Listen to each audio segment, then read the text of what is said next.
they have to start knowing this continent of opportunities, because Africa is the new El Dorado for the space business. More than 1,300,000,000 inhabitants, they have to come. That is the bridge. Currently, there is 61 African satellites. 30 satellites are planned to be launched by 2030. That determine they are very strict on the methodology. Risk analysis is important for them. And they want to have everything in control before making a decision, which is a little bit different from Africa. I will tell you an anecdote, and you will laugh, but don't laugh. All of them are putting human being in the center of everything. In the center of everything. You start with people, you continue with people, you end with people. Did you know Africa has its own space program? I met Dr. Tidiane Ouattara. He's the director of the African Space Agency. We spoke about technology, about the different actors in society, business, science, and how they interfere. For me as a curator, that's an interesting perspective on society and how things work in the world. As an artist, I was more interested in the question, how does technology impact human beings, their soul, but also what is about the animal world? What's happening with the plant world regarding to satellite technology, for example? We had a great talk. Dr. Tidiane Ouattara is someone wonderful. He's a very spiritual person, and the talk was really inspiring to me. So tune in, enjoy Tomorrow Thinking. Tomorrow Thinking with Johan Alexi. Today I have Dr. Tidiane Ouattara as a guest. He's the president of the Council of the African Space Agency. Mr. Ouattara, what is African aerospace today? Thank you for inviting me, and it is an opportunity to share with you what space is in Africa. The space in Africa for us today is fantastic. It is growing. It is becoming critical, and it is a key pillar for decision-making process. More podcasts and info at tomorrow-thinking.com.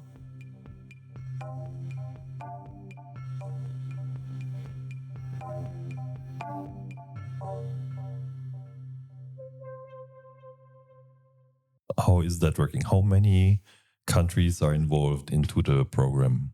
First of all, let me tell you that the African Space Agency is an organ of the African Union, which includes 55 countries. Mm-hmm. De facto, all the 55 countries are members of the African Space Agency. Okay, so automatically they're members of the Space Agency. Absolutely. And how do the different countries contribute to the project? In terms of contribution, financial contribution, the seed money of the African Space Agency is coming from the contributions of all the members to the African Union. Since we are an organ, we get our share from that general contribution. And secondly, we are building programs in partnership with the countries and institutions. That is bringing the second part of the money. And the third part of the money is coming from special contributors. Like foreign investors or African investors? Like private investors? Like European Commission and like other private sectors. But we are inviting more and more investors to come. But since when does that organization exist? And how many rockets did you send in space already? Oh, we are a newborn baby, yeah? I'm telling you, because I would say the statute of the African Space Agency has been adopted in 2018, I will say, 2018. The structure was approved in 2023. And the council has been elected in 2024. Therefore, we have started operationalization right now. We are working on the governance. Meanwhile, we've been working on the space programs in partnership with the European Commission. One of the continental programs being GMS in Africa, which is Global Monitoring for Environment and Security in Africa, funded by the European Commission. The second phase is now, the last 9 years, we've been working on that program, which is to use Copernicus data, which is satellite data, to manage environment, water, wetland, marine and coastal areas, challenges and issues. Could I understand how that works? I saw that you created a water and fishing app. I really like that example. Could you explain how that is working? Yes, but that was done in partnership with University of Ghana and Ghana Meteorological Service. For example, they developed some models in the Marine Center of the University of Ghana. So how is that working? Fantastic, because it helped us to reduce the number of deaths of fishermen. The traditional fishermen, they don't have a lot of information and data on the marine weather. Therefore, that allowed us to provide them with information saying it is red, don't go. The weather is bad. It is green, go. It is yellow, be careful. And we did it through the Association of the Fishermen in providing them with just the data and information later, because the model behind it don't care about that really. That's really interesting because it's a very practical example. I feel something humanitarian behind that intention, right? Absolutely. Not only humanitarian, but the daily life of the people, because the traditional fishermen, for example, all their life is the fishing. They are getting food from it, they are getting money from it, and the money will help them to support their kids. And secondly, the canoes that are used by the fishermen, we realized that they were owned by the women, by many women. And it was a kind of resources for these women, and that families are, already depending on these resources. Yes, a whole bigger context. Absolutely. It's beautiful that technology can do that, right? Absolutely. This is the innovation we are bringing, because thanks to space, people can get access to data and information quickly and repeatedly, and in a quasi real time, which is making a lot of difference. How many satellites do you have up there? Currently, there is 61 African satellites. 30 satellites are planned to be launched by 2030. And we are expecting more than that in 2035. And they're circulating all over the planet, I imagine. So the data taken is not only for and from Africa, but also from other countries in the world. Absolutely. But as you said, and this is what others are doing, and those who are interested in the data from African satellites, they can communicate with the data producers directly, and they will provide them with. There is this big topic of climate change, and I can imagine that the data the satellites are collecting might be relevant as the climate is obviously changing and the work on ground needs to be planned and adapted properly, right? So how can you help the agriculture with your technology? Oh, thank you for this question. The climate change, nobody can stop the climate change, but we can adapt. That's why we talk about climate change and adaptation. But to be able to adapt, you have to understand how the climate changes and the frequency of the changes. And space is providing data and information for climate modeling to allow people to see the different scenarios and situations and to make, evident decision. The evidence-based decision, thanks to space, is now critical in climate change. Now, we know the climate change is impacting the agriculture. Therefore, knowing the different situations that can happen depending on the timing, depending on the different factors, we can develop, rules, principles, policies, and practical activities with respect to the agriculture.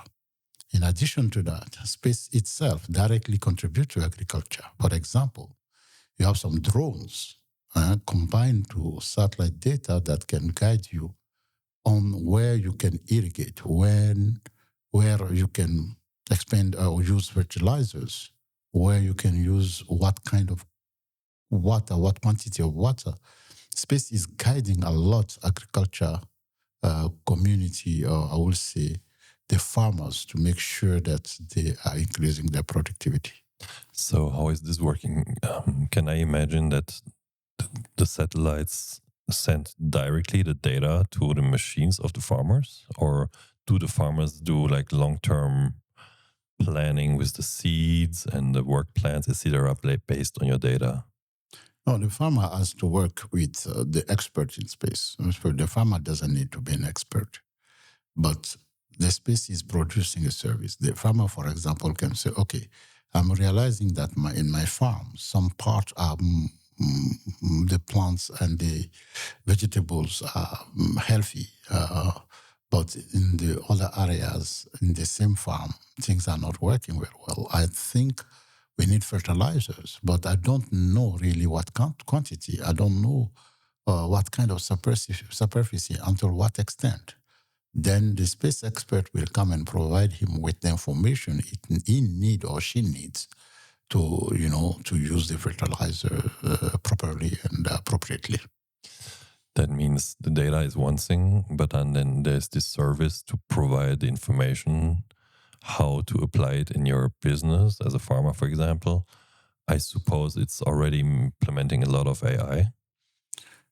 The AI, we have to be careful here. The AI can help increasing the treatment, can increase the speed of the treatment, the even efficiency of the treatment. But bottom line, you need human being to make the final decision. The farmer itself, based on his knowledge, will validate the AI. And the AI is used in space to improve the productivity of space services, not to replace that. This is what we have to keep in mind. Through climate change, we have the situation that the rivers lose their level and change dramatically in their water level, which is another problem for traffic and navigation and transport of goods, obviously. Is there anything you're doing in that context? Yeah, absolutely. The river is going out at a certain level, depending on the quantity of rain, the volume. Space can predict all that. And secondly, space can tell you if the level is reached, to what extent the water will be, what are the superficies, the areas the water can cover. It allows the public service managers and experts and the community people to take all the measures to avoid death of people, to avoid or to reduce the damages, since they know where the water will be way before the event happens. They will take precautions to change. Such a fantastic technology. I'm great. It's existing and it's operating, obviously. Where are your starting hubs in Africa? Where do the rockets launch? No, currently, as I told people, we are preparing ourselves. We don't have a rocket launch currently. Okay. We are working with partners to make sure that we launch our satellites, but it will come soon because Africa is thinking of it. So who is launching your satellites? Different countries. We are, Japan, China, Russia, USA, France. We are using the existing launching platforms to launch the satellites. Are you starting to build something already? We are thinking of it, and it is in the pipeline. Okay. Yes, and let finish with our governance. Let's finish preparing the fundamentals of the programs and really hear about Africa. That sounds like a super exciting adventure. How is that today, actually? If you create a rocket company, will you have the risk that the rockets don't start and that they don't succeed? Is this adventure or something which is in front of you? No, when you talk about science, it comes with its risks. The risks are real, but at the same time, let's first see the capacity we want, and let's analyze that and have an idea on the risks. And I fully agree with you that it is a huge, huge commitment, and it is asking for more in terms of resources, human resources. Let's prepare ourselves and let's see what will happen. Are there some countries in the African Union which are more invested technically, intellectually in the project than others? Yes, there are many African countries interested in space projects. As I used to say, there is Egypt where we are located, we are based. We do have Algeria, we have Morocco, we have Nigeria, we have South Africa, and we have some newcomers. Kenya, Ethiopia, Rwanda, Gabon, Ghana working on it, Senegal, Cote d'Ivoire. These countries, Namibia, Zimbabwe, these countries are really, really working hard. What is your long-term goal with African aerospace? Our long-term plan is to see all African countries taking advantage of space products and services. Our long-term plan is also to see space playing a key role in the socio-economic development of the continent.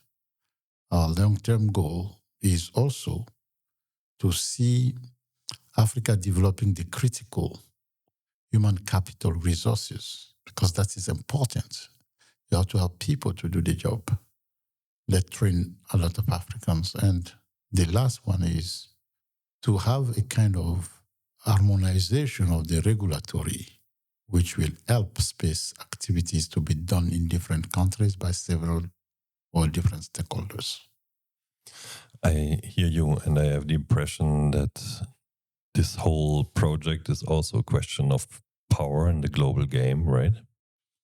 For some, yes. But for us, we want to use space for sustainable socio-economic development of the countries in the continent. That is critical for us.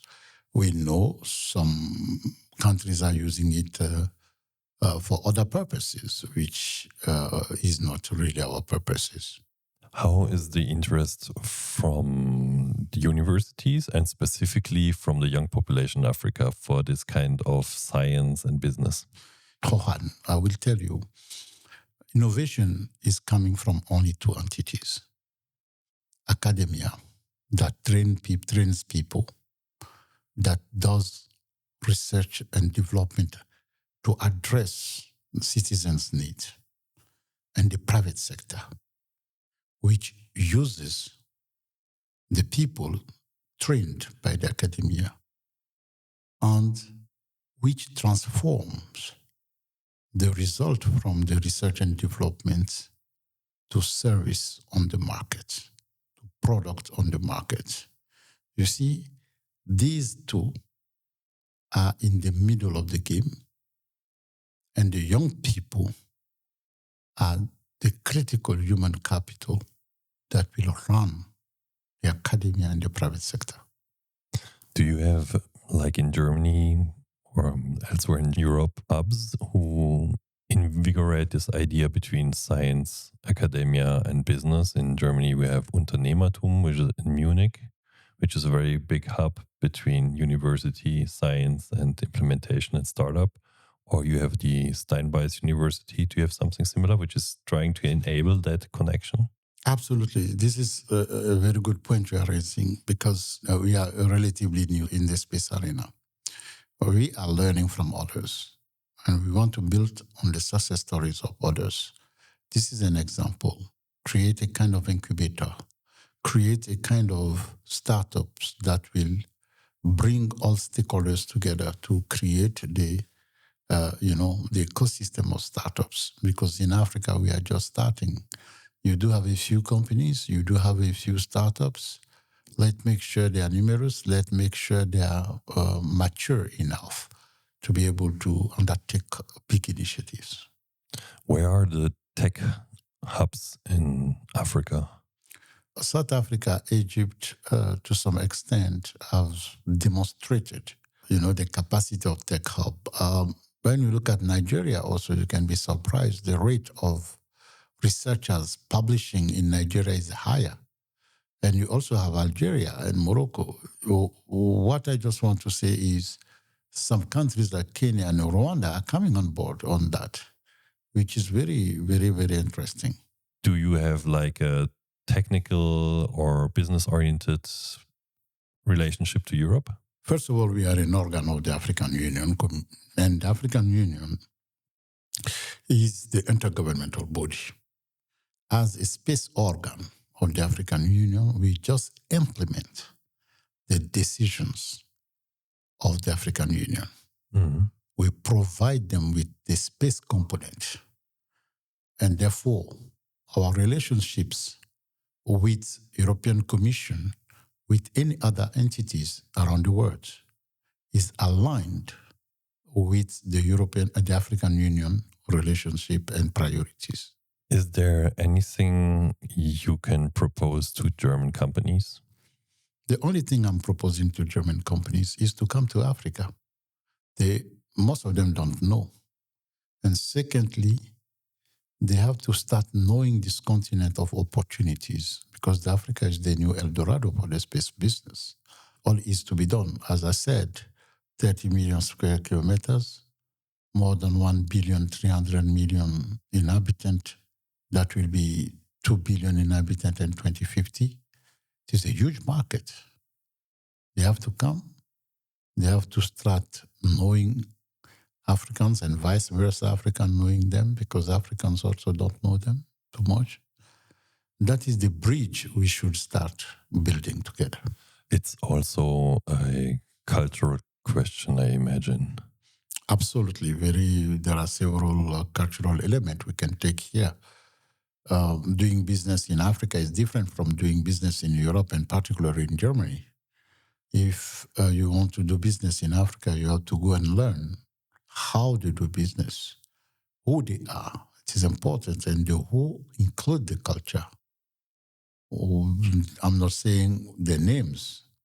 The identity is in their culture, and you can do business with someone when you know very well how the person behave, how the person strategize, and what are their priorities, really.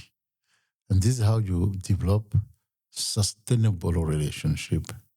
You can develop relationship quickly, but will it be sustainable? No. Therefore, the cultural component is important. It's very important. But then African Union is like 50 countries. 55. 55, excuse me. No problem. I think you come from Côte d'Ivoire, right? Yes. So if a CEO of a big German tech company would come to Côte d'Ivoire, what should he learn about you culturally before he comes? How should he inform himself? No, he has to know what we have in common. There are several African countries, 55 countries, but we have some commonalities. We have some values in common. You will see in all Africa, the Africans, once you have their confidence, they start calling you brother or sister. It means that they have elevated the relationship in such a way. In considering you as brother or sister, they will never betray you. That is fundamental. The values of the relationship, it is critical, important, but it should be based on the mutual confidence. That is one. Secondly, in going to Côte d'Ivoire, this is something they will learn. That these Africans in Côte d'Ivoire, the Ivorians, are no different from others. They will seek for transparency, for integrity, and for a business based on a win-win situation. And that comes with the respect of their law, their rules. And it is the same in all African countries. You do have Francophone countries, Anglophone countries, Arabic countries, Spanish, Lusophone countries, we say. They all are seeking for the same values. Now, you can have some vertical values, some specificities. This is normal, like in Europe, Germany, France, Netherlands, they agree on some common values. But at the same time, they have their own particularities, specificities. So you say it's crucial to inform yourself before you go somewhere, and probably it's vice versa. Absolutely. Because before coming to Germany, I started reading on the German culture. What did you learn? No, what I learned, something I perhaps knew in general, but that was confirmed, that the German, they are very strict on the methodology, and the risk is critical. Risk analysis is important for them, and they want to have everything in control before making a decision, which is a little bit different from Africa. And we all know you will never get all the data and information before making a decision. But what is the threshold where you can say, I have enough, or where you can say, I can now make a decision based on evidence? In Africa, we are lacking data and information, but we have to make decisions quickly for citizens. That is something the German companies should learn. In going to Africa, they will not get all data and information right away. They have to build it with the time. But at the same time, they have to make some decisions from the beginning. There is a compromise to make here. Maybe that's a beautiful way to learn how to take risks for Germans to get in another country where risk-taking is more normal. Because I think that Germany is a little bit maybe suffering from that mentality. So it can only help to move and to get inspiration from somewhere else. Which is a cultural issue, I would say, because in Africa, we are in a position we say, okay, if it doesn't happen today, it will happen tomorrow. Don't worry. Don't stress yourself. Don't kill yourself. Do your best. But in European countries or Western countries, it has to be done today. And people start shaking. They're under pressure. When you have two cultures meeting in different positions, one saying, if it is not done today, we will do it tomorrow. And another one saying, no, it has to be done today. You see, the negotiation will not be easy. Secondly, those who want to do it today are looking at the money they are investing, and the pressure becomes bigger. On the other side, they will say, no problem, we are not losing money, we are just always learning. And tomorrow we'll make more money than today because we have learned, because it didn't happen. You see, the German companies and stakeholders should put themselves in these conditions. They have to understand that when they are going to do business in Africa. But most of the time, people come with a stereotype. Oh, Africans, they're lazy. Oh, Africa. No, it is not that. Our temperatures, it is hot. We cannot run as people are running. Secondly, we have one of the socialization level very high. Meaning when I see my friend and brother Johan, I have to stop and greet him first. Take time to greet him. Human is in the middle, in the center of the African activities. But in some other regions, you can just say, hello, how are you? And you pass. In Africa, that is not accepted. If you know each other, you have to stop and greet. It takes 5 minutes. What is the problem? You see, all these small things can increase a relationship, strengthen a relationship, or kill it. Johan, he doesn't take time to stop and talk to people. This guy doesn't love people. That is a prejudgment, which is not perhaps true. But the perception is there, and the perception can kill the goals. I love that idea of taking time. When I'm in Morocco, for example, I love it. People always say, whoever, ça va, ça va. Ça va.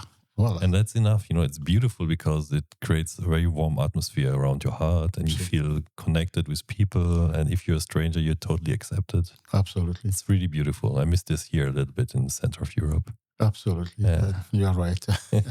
I will tell you an anecdote and you will laugh, but don't laugh.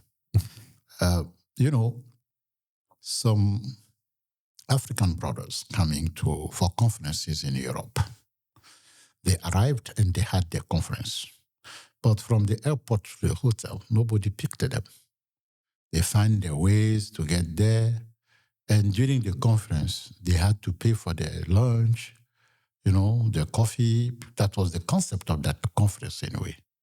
Not all conferences in Europe are like that. I'm not saying that. And even myself, some people went yesterday and picked me up. Therefore, the type of conference I'm talking is, just to tell my story, is these African brothers, when they went back home, they were not happy. They said, these people, they didn't consider us. They didn't consider us. And I said, why? And they explained to me. I said, no. Don't look at it like that. They said, no. When you receive a foreigner, whatever the situation is, you welcome him with water. This is how Africa works. You greet him after giving him water, and you say, okay, let's work together now. Secondly, you don't eat alone. You provide food.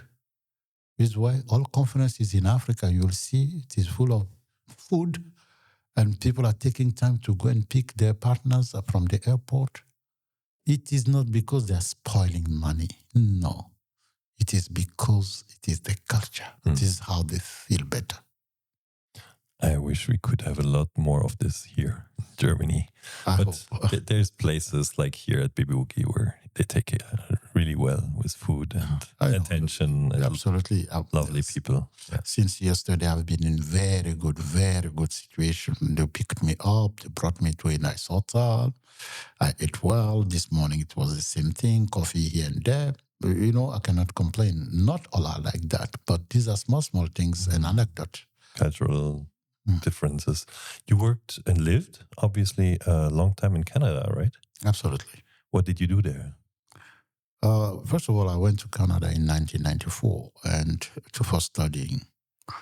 After my PhD, I started teaching at Sherbrooke University as lecturer, and then I joined the federal government of Canada, where I occupied several positions, from researcher to international relation manager, and also program managers and special advisor to minister and the scientist, specifically the chief scientist at Natural Resources of Canada, and at the Canadian Space Agency also as international relations manager.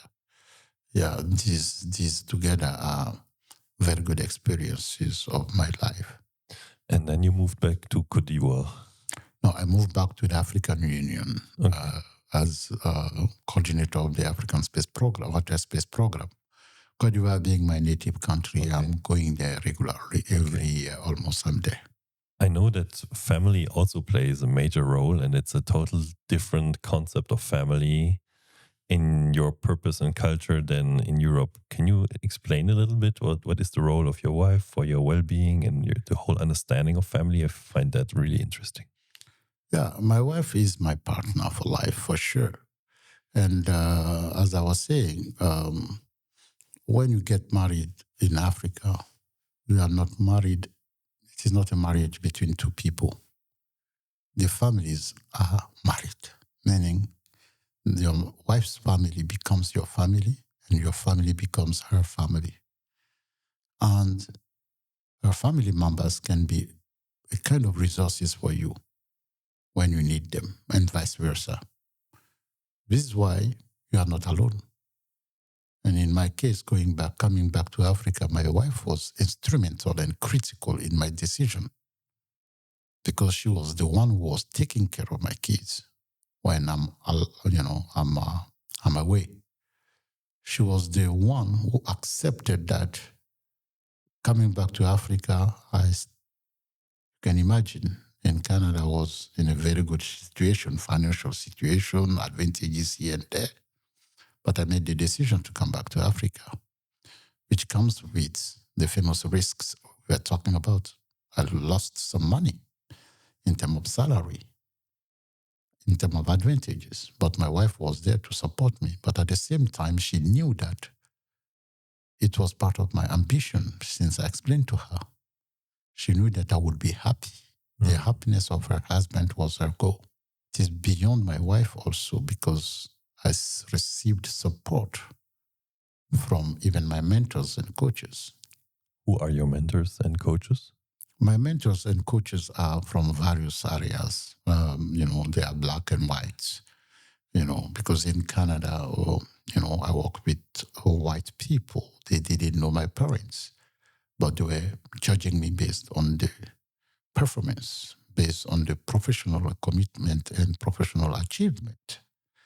Therefore, there were numerous white people that supported me. But at the same time, I did have and I do have black mentors because from cultural point of view, from their own journey in the same area and even in the continent, they are still guiding me. Therefore, and among them you have women and men. It is a combination, depending on the challenge, depending on my vision, on my perspectives or objectives. Those mentors, what was the most valuable thing you got from them? All of them. Perhaps it depends on the values I have and I want to find in my mentor. All of them are putting human being in the center of everything. In the center of everything. You start with people, you continue with people, you end with people, and you restart again with people. Whatever you do with people, for people, with people. So you speak a lot about people, and I think that's really beautiful and strong to have such a core value regarding the human beings. I think that's, as a business person who is so successful and having a lot of responsibility like you, it's iconic and it's inspiring that you're putting that forward. But my question is, which role does the animal world and the plant world play in this whole idea of humanity? No one's than Africans have or has a strong linkage with the nature. The nature is full of plants and animals. We've been in Africa living in perfect harmony with our environment made of plants and animals. Plants for food, plants for medicines, plants for balancing the biodiversity. I can add water. It's critical for us. It is life. And animals, they can be our allies, friends.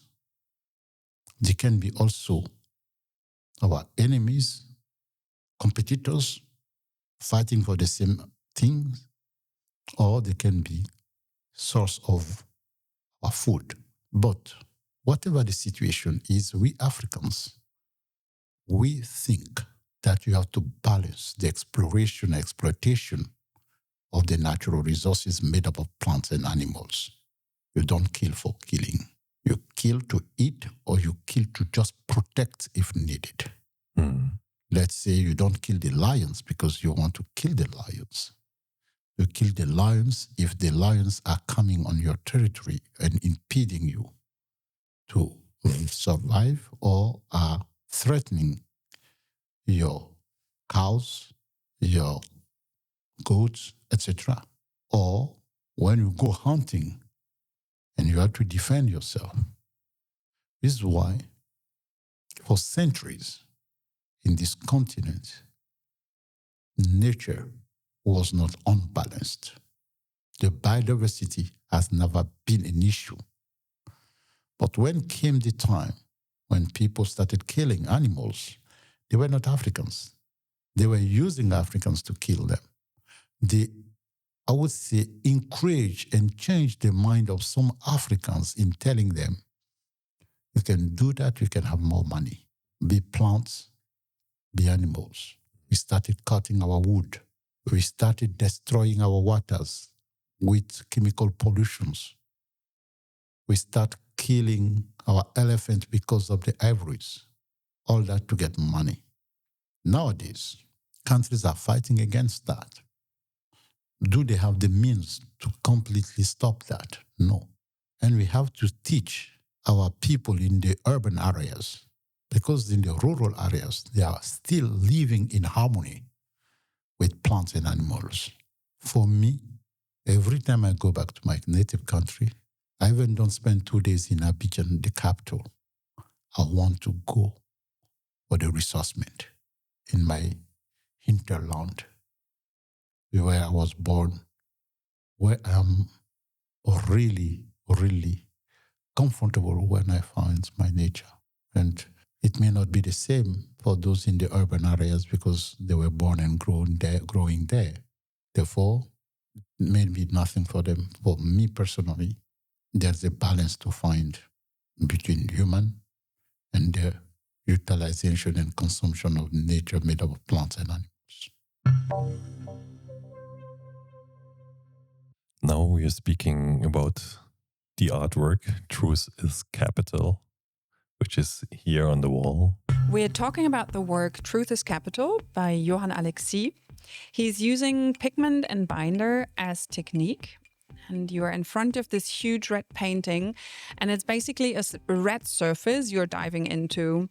Only when you take a second look, you recognize the words written on it in red letters. Truth is capital. So it's red letters on a red surface, meaning you're more sensing those words than you actually see them. The words don't involve a specific meaning. They're open to interpretation of each viewer. And the artist himself generates those words during a state of meditation.